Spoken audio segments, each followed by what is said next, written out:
মদের নেশায় জীবন ধ্বংস করে দেয়, কিন্তু আপনি চাইলে বদলাতে পারবেন আপনার ভবিষ্যৎ। কিভাবে হোমিওপ্যাথি চিকিৎসা করে মদের প্রতি আকর্ষণ কমানো যায়?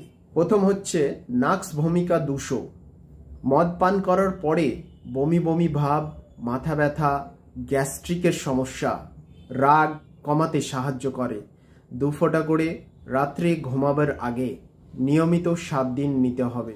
অ্যাভানা সাটাইভা কিউ মদের প্রতি তীব্র আকর্ষণ কমায়, ঘুমের কমিকে দূর করে। 15 ফোঁটা করে দিনে 2 বার আধা কাপ জলে মিশিয়ে নিতে হবে। কিউরিকাস গ্ল্যান্ডিয়াম স্পিরিটাস মদের প্রতি চাহিদা ধীরে ধীরে কমায়, লিভারকে পরিষ্কার করে।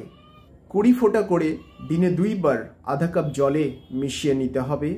এই বিষয়ে বিস্তারিত জানার জন্য আপনারা আমার ক্লিনিকে ভিজিট করতে পারেন। আমার ক্লিনিকের অ্যাড্রেস মতিগঞ্জ মোড়, শামসি, মালদা, ওয়েস্ট বেঙ্গল।